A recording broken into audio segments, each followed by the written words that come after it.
Hello everybody, my name is Blackblade and welcome back to Vlog Part 4 of our Molten Strike build. Now we did progress a lot when it comes to our character. We are now at level 76 and we have placed a lot of points in various skill nodes. Specifically over here we went up, after getting the primal spirit skill node, we went up here to get some more attack speed and finally getting the ballistic mastery for some 20% increased projectile speed and 15% increased projectile damage, because I was thinking that since the Molten Strike is both a melee and a projectile type of gem, I would like to balance out the damage for the for the projectile part of the skill gem.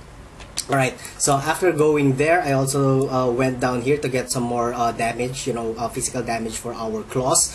It's not really necessary, but for me, I kind of like more of the physical or melee physical aspect of the skill gem rather than the projectile, the projectile part. But if you would rather to increase the damage of the projectile part of your of the skill gem, then you'd rather take some more projectile damage over here and then probably take some more attack speed over here. And yeah, so I guess that's about it. Up above, of course, we've gotten some life over here, some mind drinker, because the the skill really eats out through your mana quite quickly, especially if you have a lot of a lot of attack speed.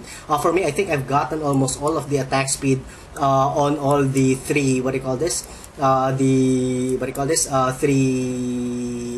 don't know what you call this, three characters or whatever. So if you would like to concentrate more on the projectile aspect of the skill gem, of course what you need to do is you need to take some projectile damage over here, which you can find on the Archer. I kind of forgot what this character is, but anyway, as you can see, there are more projectile damage nodes over here and some more projectile damage nodes over here down on the duelist part of the skill tree. Now again, I did take the mana flows over here, which I don't think is really necessary, but for me they are necessary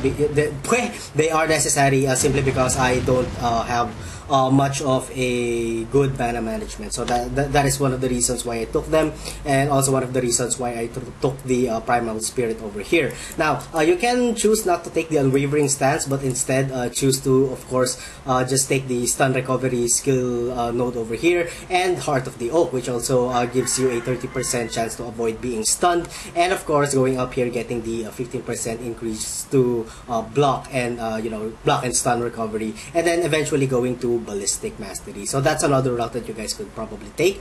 And then of course, if you are currently below 4k, I really suggest that you get your life above 4k. If you can get it to 5k, get it to 5k.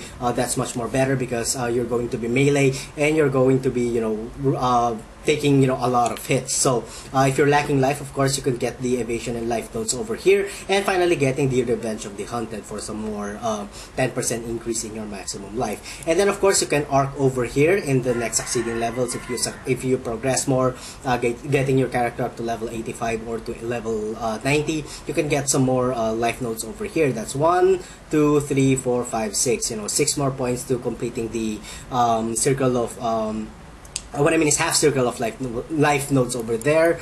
And then of course you can always go to 1, 2, 3, 4, 5, 6, 7. 7 more points to get the some more life nodes over here. So that's about it, I guess. If you have really good mana management and you have really good life management, don't take the mana flows and don't take the mana nodes over here. You can rather take some elemental resistances if you're missing some elemental resistance over there, or if you want some more melee physical damage, there's 10% over there. If you're using a claw like me, there's the Raptor Talents over here, which gives you 24% increased physical damage with claws.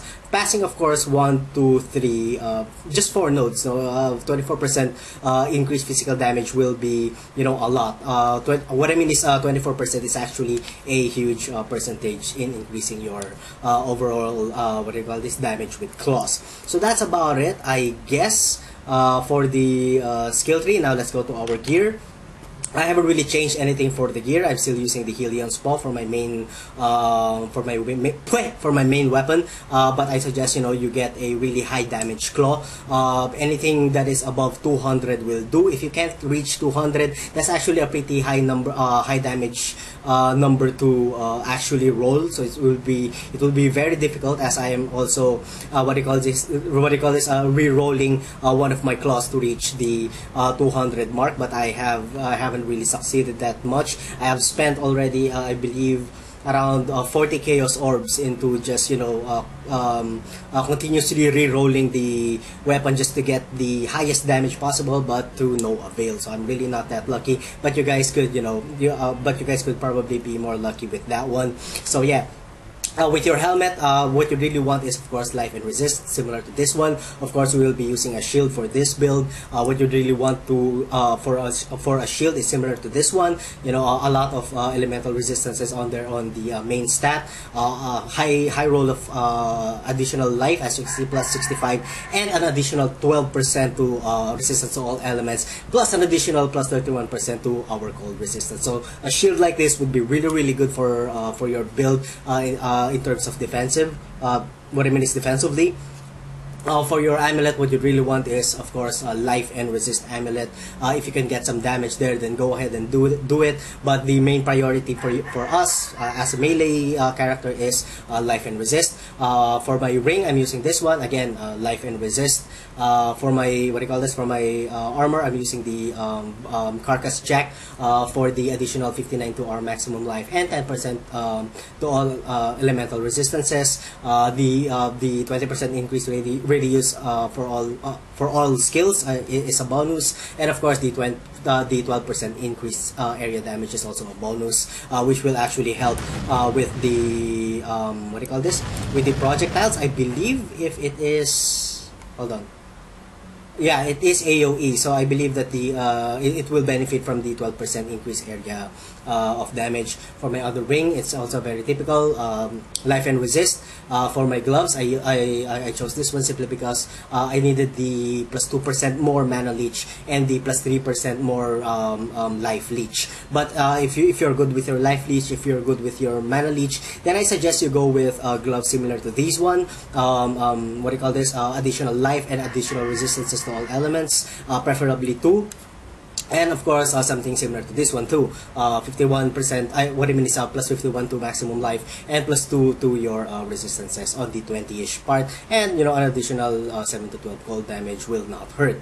Now, for my belt, I'm using this one simply because it rolled a high roll of life, 72 plus 2 resistances, and of course, it adds a 21% increased physical damage, which will increase the physical aspect of the Molten Strike a bit more. Now, if you are, of course, lacking life, you know, if you haven't really reached the threshold of 4K and above, now I suggest that you take some, life belt similar to this one. Aside from the plus 30 that it gives to your maximum life, it also gives you a plus 65 to your maximum life, another plus 65 to your maximum life, effectively giving you 95 to your maximum life, and of course 2 resistances, and plus 21% increased block and stun recovery. That is, of course, will be helpful if you are not going to take the unwavering stance. Now, for your boots, you need a typical. I'm using a typical boots like this. High life, 2 resistances, and movement speed. You need at least 4 of those in your boots. But if you can't get it, just as long as you have life and you have 2 resistances, I guess that would be good also. Now, what's connected to my Molten Strike is still faster attacks, cock effect, some multi-strike, and some lesser multiple projectiles, just to add some more projectiles to the projectile part of the skill gem. And of course, I've got portal over there. That's about it, I guess. For my aura, I'm using 2 Grace and Tempest Shield, of course, connected with reduced mana. If you guys are interested with my other skill gems, I'm using a CWDT over here with Molten Shell, with Enduring Cry and Fire Penetration, so that when the Molten Shell explodes, we'll get some more damage out of it.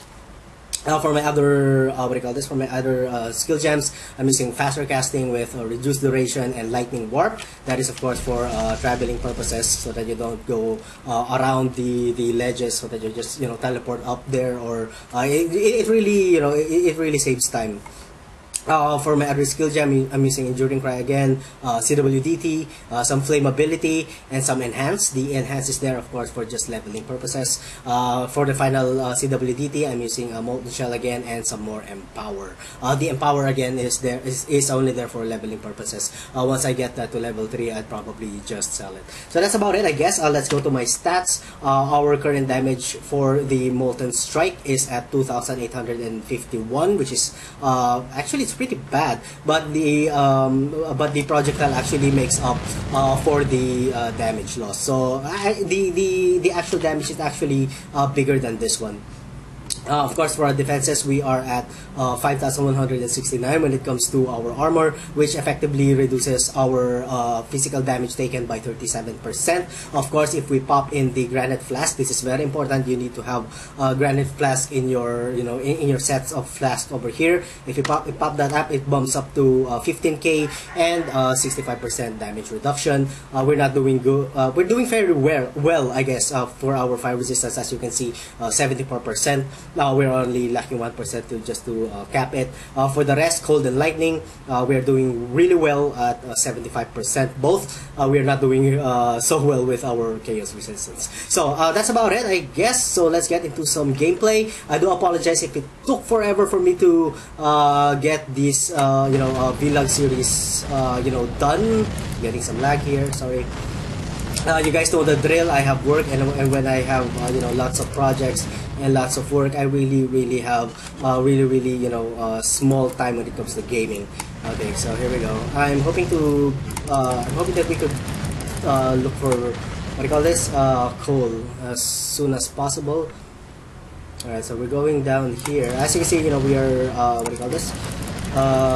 We are mowing down mobs quite quickly, and with no problem at all. I've been doing piety runs rather quickly and rather effectively with this build.